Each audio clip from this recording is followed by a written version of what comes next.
Hello दोस्तों, मैं हूं एडवोकेट सौरभ राज और आप देखना शुरू कर चुके हैं लीगल ज्ञान। आज के वीडियो में मैं आपको ये बताने जा रहा हूं कि अगर किसी व्यक्ति के खिलाफ कोई झूठा एफआईआर या झूठा मुकदमा करता है तो उस व्यक्ति के खिलाफ जिसके खिलाफ झूठा मुकदमा किया गया है वो उस व्यक्ति के खिलाफ क्या कर सकता है जो झूठा मुकदमा दर्ज कराया है।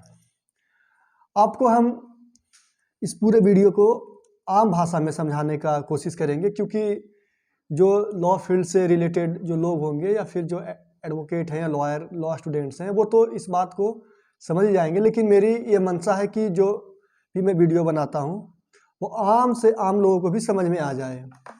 तो सबसे पहले मैं एक आपको कहानी बताता हूँ। एक व्यक्ति था जिसका नाम घनश्याम था। दूसरा उसका एक बगल का ही रहने वाला था, बगलगीर, उसका नाम राजेश था। क्या होता है कि एक दिन अचानक सुबह सुबह घनश्याम हल्ला करता है और रोने लगता है कि मेरे घर में चोरी हो गया है, और चोरी जो मेरे जो पड़ोसी है उसने ही चोरी किया है। तो अब क्या होता है कि वो एफआईआर लिखाता है घनश्याम जा करके, वो पकड़ा जाता है, पड़ोसी जेल जाता है और साल भर जेल रहने के बाद वो छूटता है, या 6 महीना जेल रहने के बाद वो छूटता है, और छूट के फिर वो 4 से 5 साल तक वो केस लड़ता है। जब केस का जजमेंट आता है या फिर जब आर्गुमेंट होते हैं, सारे इन्वेस्टिगेशन होते हैं, ट्रायल में जब मजिस्ट्रेट या जज साहब को पता चलता है कि ये तो इनोसेंट है, इसके खिलाफ कोई सबूत है ही नहीं, इसको झूठा फंसाया गया और झूठा 1 साल जेल में रखा गया है एक झूठा एफआईआर करने की वजह से।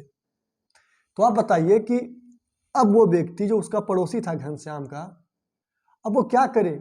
वो तो 5 साल अपना जिंदगी केस लड़ने में बिता दिया, 6 महीना जेल में रह गया, और अब जाके पता चलता है कि वो केस झूठा था।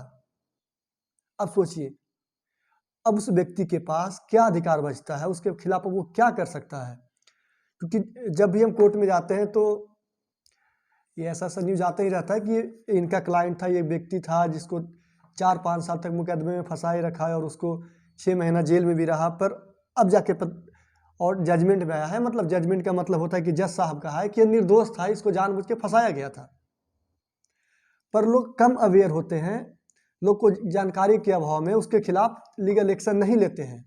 तो इस वीडियो के माध्यम से हम आपको यही बताने जा रहे हैं कि अगर आपके खिलाफ कोई झूठा मुकदमा करता है तो आप क्या क्या कर सकते हैं। देखिए, सबसे पहले यदि कोई व्यक्ति किसी के ऊपर एफआईआर करता है तो आपको एक स्टेप बाय स्टेप समझाते हैं क्या होता है। मान लीजिए आपके खिलाफ कोई पुलिस में जा करके झूठा एफआईआर करवाता है, झूठा एफआईआर, तो क्या होता है, एफआईआर वो लेगा, क्योंकि पुलिस का ये ड्यूटी है कि कोई भी व्यक्ति अगर एफआईआर करवाने आया तो उसे एफआईआर दर्ज करना है। अब एफआईआर हो गया, अब किसी व्यक्ति पे, किसी आम आदमी के ऊपर एफआईआर हो जाता है तो ऐसे ही जानते हैं कि वो कितना परेशान हो जाते हैं कि एफआईआर हो गया, पता नहीं क्या हो गया है। जो लोग कम पढ़े लिखे होते हैं या फिर जिनके पास ज़्यादा जानकारी नहीं होता, या फिर पढ़े लिखे भी होते हैं, वो भी, उनका भी जो मानसिक प्रताड़ना वगैरह से उन्हें गुजरना ही पड़ता है। तो एफआईआर होता है, उसके बाद क्या होता है, पुलिस जांच करती है। अच्छा, अगर किसी व्यक्ति के खिलाफ झूठा एफआईआर हुआ, पुलिस जांच करेगी। अच्छा, पुलिस जांच में अगर पाई कि आपको झूठा फंसाया गया है, तो आपको जब झूठा फंसाया जाएगा तो चार्जशीट जो होता है, कई जगह उसको चार्जशीट, फाइनल रिपोर्ट या फिर चालान भी बोलते हैं यहाँ भाषा में, तो उस चालान से आपका नाम हटा दिया जाएगा कि जो व्यक्ति पे झूठा केस किया गया था और इनके ऊपर कोई आरोप नहीं बनता है, तो वहाँ से आप छूट सकते हैं। अच्छा, अब सवाल उठता है कई बार कि पुलिस वाले भी पार्टी से मिले रहते हैं। कभी कभी देखा जाता है, बहुत कम, लेकिन देखा जाता है कि पुलिस वाले भी पार्टी से मिले हुए होते हैं और जानबूझ करके गलत रिपोर्ट कोर्ट को दे देते हैं। अच्छा, चार्जशीट कोर्ट को दे दिया, तब आपके पास क्या बचा, क्या अधिकार बचा। जब वो कोर्ट के पास चला गया तो कोर्ट उस पर कॉग्निजेंस लेगा। अब आपको तो बेल लेना ही लेना है। अगर ज़्यादा सीरियस ऑफेंस रहा है, हीनियस क्राइम के एलिगेशन में, आरोप में आपको झूठा एफआईआर दर्ज करवाया है, तो आपको जेल भी जाना पड़ सकता है। और अगर जेल नहीं भी जाना पड़ा तो आपको बेल लेना पड़ेगा। आप तो झूठ मूठ के फंसे हैं, लेकिन आपको बेल तो लेना पड़ रहा है। अच्छा, अब बेल लेंगे, केस कई साल तक चलते रहेंगे, 2 साल, 3 साल, 4 साल, 5 साल, कई 20 साल तक भी केस चलते हैं। अब 20 साल बाद फैसला आता है कि नहीं केस झूठा था। अच्छा, अब हम ये बता रहे हैं कि 20 साल तक आप कितना परेशान होंगे, मानसिक प्रताड़ना, पैसे का खर्च, समाज में आपका नाम, अगर आप रेपुटेटेड पर्सन है, कोई भी पर्सन है, समाज में नाम बदनाम होता है। तो हम आपको सबसे पहले बताते हैं कि आप कब कब बच सकते हैं। पहला, जब कोई FIR करेगा और पुलिस रिपोर्ट में आपका नाम, अगर कोई ऑनेस्ट पुलिस, ईमानदार पुलिस रही और आपका नाम हटा दिया तो आप वहाँ से बच सकते हैं। चलिए मान लेते हैं कि पुलिस वाला भी मिला हुआ है। अब आपका जो वो फाइनल रिपोर्ट में या जो चार्जशीट होता है उसमें आपका नाम दे दिया है और आरोप भी बता दिया कि इसके खिलाफ ये साक्ष्य है, ये जो आरोप लगाया गया है पुलिस की नज़र में, मतलब प्राइमरी फेसिया, मतलब प्राथमिकी नज़र में वो सत्य पाया जा रहा है, मतलब सत्य प्रतीत हो रहा है, ऐसा पुलिस लिख के कोर्ट को अगर दे देती है तो उसके बाद क्या होता है, जब चार्जशीट वो फाइल करेंगे section 173 sub clause 2 CRPC criminal procedure code के अंदर वो जब चार्जशीट करेंगे तो वहाँ तो आपका नाम चलेगा। अच्छा, इसके बाद क्या होगा, जब चार्जशीट होगा तो सुनवाई होता है, जब चार्ज फ्रेम होता है सेक्शन 227 के अंदर, CRPC के सेक्शन 227 के अंदर जब चार्ज फ्रेम होता है तो वहाँ भी जो मजिस्ट्रेट होते हैं, जज होते हैं, आपको डिस्चार्ज कर सकते हैं, वहाँ से बच सकते हैं। चलिए मान लेते हैं कि आप वहाँ भी नहीं बचे, मजिस्ट्रेट साहब को भी, जज साहब को भी लगता है कि नहीं आपके खिलाफ चार्ज आरोप है वो गठन होगा ही होगा, तो क्या होगा, फिर जब उसके बाद जब चार्ज भी हो जाता है तो बीच में ट्रायल होता है, मतलब ट्रायल के पहले जब चार्ज गठन होगा तो 232 सेक्शन के तहत CRPC के आपको वो छोड़ सकते हैं। चलिए मान लेते हैं कि वहाँ भी आपको नहीं छोड़े, वहाँ भी उन्हें लगता है कि नहीं ये व्यक्ति के पास जो जिस व्यक्ति के खिलाफ जो कंप्लेंट लॉन्च करवाया है, रजिस्टर्ड करवाया है, इसके खिलाफ कुछ ना कुछ तो, मतलब उसके खिलाफ सबूत है, इतना सबूत है कि इस पर कभी ट्रायल चलाया जा सकता है। अच्छा, अब आपका मामला ट्रायल आ गया, मतलब ट्रायल मतलब कि आपका जो केस आम भाषा में समझे तो लगभग आपका 60% से ज़्यादा केस कंप्लीट हो गया है कोर्ट वर्क के हिसाब से। अब उसके बाद आपको क्या होगा कि फिर इसके बाद एक और ऑप्शन आपके पास आता है 235 के तहत, धारा 235 CRPC क्रिमिनल प्रोसीजर कोड के तहत आपके पास एक और अपॉर्चुनिटी आता है कि जज साहब ट्रायल के दौरान फाइनल आर्गुमेंट में ही आपको बरी कर दे कि नहीं भाई, जो चार्ज हुआ था, जो चार्ज गठन हुआ था या फिर जो फाइनल रिपोर्ट है वो सब गलत है, ये व्यक्ति ने तो कोई क्राइम किया ही नहीं है, इसके खिलाफ झूठा FIR लॉन्च हो गया है। तो उस समय भी आप मतलब हो सकते हैं, और नहीं तो कई दफ़ा जो फाइनल, जिसको जजमेंट बोलते हैं, आदेश बोलते हैं, उसमें आप एक्विटल हो जाते हैं, उसमें आप एक्विटल हो गए। मान लीजिए कि आप जजमेंट में आके एक्विटल हुए और आपके ऊपर आरोप लगाया गया, मान लीजिए कि कोई किसी ने लगा दिया चोरी की है, आप एक ईमानदार आदमी हैं, कितना मानसिक प्रताड़ना हुआ आपका, कितना परेशान हुए, कितना पैसा खर्च हुआ, कितना आना जाना पड़ा जरूरी काम से, क्योंकि अब कोर्ट का जो आदेश होता है, जो ऑर्डर होता है कि आपको फिजिकली उपस्थित होना है, उसको तो आप टाल नहीं सकते हैं। कोर्ट की भी अलग अलग मजबूरी होती है, वो नहीं चाहते हैं परेशान करना, पर आपको आना जरूरी होता है, इसलिए वो बुलाते हैं। तो मेरा ये कहने का मतलब कि आप तो परेशान हुए, अब क्या हुआ, अब आप क्या कर सकते हैं। तो मान लीजिए कि आपको फंसा दिया गया, आप तो पूरा सफ़र कर लिए, तो कई लोग क्या होता है कि जानकारी के अभाव में इतने में ही खुश हो जाते हैं कि उन्हें छोड़ दिया गया है, एक्विटल कर दिया गया है, डिस्चार्ज कर दिया गया है, इतने में ही वो खुश हो जाते हैं। लेकिन आप वो भी तो सोचिए कि आपको 5 साल 10 साल केस लड़ना पड़ा, कितना खर्च हुआ, कितना मानसिक प्रताड़ना हुआ, कितना समाज में आपको बदनामी सहना पड़ा, ये चीज़ भी तो सोचिए।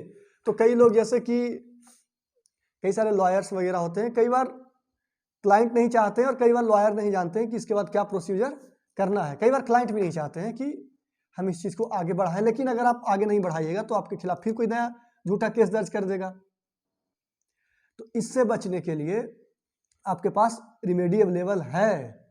पहला तो ये है कि जजमेंट आने के बाद आप मानहानि का ही मुकदमा उनके खिलाफ कर सकते हैं, क्योंकि आपके पास ऑर्डर आ जाएगा, ऑर्डर में लिखा रहेगा कि नहीं, इनके खिलाफ कोई साक्ष्य नहीं है या फिर इन्होंने ऐसा कोई एक्ट किया ही नहीं, इन्हें जानबूझकर फंसाया गया है।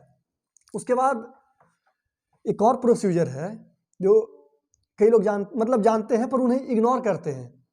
धारा 250 जी under section 250 of the criminal procedure code के तहत उसको बोलते हैं मैलिशियस प्रोसिक्यूशन। आपको जो प्रोसिक्यूशन में झूठा फंसा के रखा था उसके लिए एक रिमेडियल लेवल है कि आप कंपनसेशन का मांग कर सकते हैं, पैसे का मांग कर सकते हैं कि मेरा इतना खर्च हुआ है, आपको मुझे झूठा मानसिक प्रताड़ना सहना पड़ा, ये परेशानी हुआ, आपको पैसा देना है। और कोर्ट आपको पैसा देने का जब आप क्लेम, जैसे कोर्ट के पास कई सारे काम होते हैं या हर किसी की, लेकिन आप जब कोर्ट के पास जाइएगा नहीं अपना राइट के लिए, कोई आपको ला करके तो देगा नहीं कि हाँ भैया आपको हम झूठा केस में फंसा दिए थे, आपको 50,000 रुपये खर्चा हुए, 50,000 रुपये आप ये ले लीजिए, ऐसा तो करेगा नहीं कोई आपके साथ। तो आपको मैलिशियस प्रोसिक्यूशन अंडर सेक्शन 250 या फिर मानहानि डिफेमेशन अंडर सेक्शन 499 499 और भारतीय दंड संहिता जिसको इंग्लिश इंडियन पेनल कोड बोलते हैं, और 250 क्रिमिनल प्रोसीजर कोड के तहत मैलिशियस प्रोसिक्यूशन या डिफेमेशन का मुकदमा उसके ऊपर आप कर सकते हैं और उससे अपना खर्च मांग सकते हैं, एडवोकेट का जो फी है वो मांग सकते हैं। अच्छा, अब कोर्ट में आप मांग कीजिएगा, अब कोर्ट आपको देगा, ऑर्डर देगा कि हाँ भाई तुमने इसे झूठा मुकदमा में फंसाया था, इसे इतना पैसा देना है। अगर वो पैसा नहीं देता है तो कोर्ट फिर उस व्यक्ति को भी जेल में भेजेगा जो आपको झूठा मुकदमा में फंसाया था। तो ये तो एक प्रोसीजरल बात हो गया, एक ऐसा प्रोसीजर है कि आप इससे बच सकते हैं। लेकिन आम भाषा में कई सारे गरीब लोग होते हैं जो इतना नहीं कर सकते हैं। वो देखिए, अगर किसी के खिलाफ कोई भी झूठा FIR हो, कोई भी, तो सबसे पहले तो डरने की जरूरत नहीं है, क्योंकि जो काम गलत आप नहीं किए, गलत वो किया है आपके ऊपर झूठा FIR करके। पहले पुलिस से बात कीजिए। कई बार लोग डरते हैं कि अरेस्ट कर लेंगे, मेरे नाम पे FIR है, तो करते हैं और उनके पास ऐसा क्या बोलते हैं कि पावर है, अथॉरिटी है कि वो कर सकते हैं। तो आप किसी और व्यक्ति के थ्रू भेजें कि हाँ ऐसे ऐसे उनको फंसाया गया, अपना बात रखें। पुलिस नहीं मानता, आप SP के पास जाएं, रिटेन में दें और आप बाकायदा कंप्लेन कर सकते हैं। अब तो इतनी ट्रांसपेरेंट सिस्टम हो गया है कि आप चीफ मिनिस्टर को, प्राइम मिनिस्टर ऑफिस को या फिर होम मिनिस्टर को ऑनलाइन आप जा करके उन्हें एक आवेदन लिख सकते हैं और उन्हें दे सकते हैं कि देखिए मैं ये अपना साक्ष्य के साथ कि हमें ये फंसाया गया है। अभी हाल में ही एक व्यक्ति को SC ST एक्ट में फंसाया गया था, जो कि बाहर में काम करता था हैदराबाद के पास। वो कोई L&T कंपनी नाम उनका नाम था। तो उन्होंने आवेदन दिया और बाकायदा नाम कटता है जो जिनको गलत तरीके से फंसाया जाएगा। आप SP के यहाँ जाइए, DIG के यहाँ जाइए, आप मिनिस्ट्री में लेटर लिखिए। परेशानी तो होगा ही, क्योंकि आपके खिलाफ FIR लॉन्च हुआ है। जो पहले वाला बात बताया वो प्रोसीजरल है कि आप किस तरह अपना, जब कहीं नहीं सुना जाए, जब ये सब बात आप SP को लिखे, हर जगह को लिखे, हर डिपार्टमेंट को लिखे और नहीं सुना, तो फिर आपको कोर्ट के शरण में ही आना होगा। और जो आप जितना भी आपका खर्च है उनसे आप malicious prosecution under section 250 of CRPC से मांग सकते हैं। मानहानि का मुकदमा अंडर सेक्शन 499 499 के तहत कर सकते हैं। तो ये है मेरा वीडियो बनाने का यही मकसद था कि लोग जागरूक हों, डरे नहीं। अगर किन्हीं के खिलाफ कोई गलत होता है तो अपना आवाज़ उठाएं और आप हमें बताएं कि आपको और किस विषय पे क्या जानना है। आप हमें कमेंट बॉक्स में बताएं, हम कोशिश करेंगे कि समय निकाल कर, क्योंकि आप जानते ही हैं या फिर जो लॉ ऑफ प्रोफेशन से जुड़े हुए लोग होंगे वो जानते होंगे कि समय कितना जल्दी गुजरता है, कितना कम समय मिलता है। फिर भी हम कोशिश करेंगे कि जो आपका गंभीर विषय है जो आपने उठाया है उस पर अगर लगेगा कि वीडियो बनाना जरूरी है, लोगों को बताना जरूरी है, तो आप कमेंट बॉक्स में ज़रूर बताएं। हम उस विषय पे वीडियो बनाएंगे और आपको बताएंगे कि इस विषय में क्या हो सकता है। तो अगर आपको वीडियो अच्छा लगे तो आप please like, subscribe and share कीजिएगा। Thank you.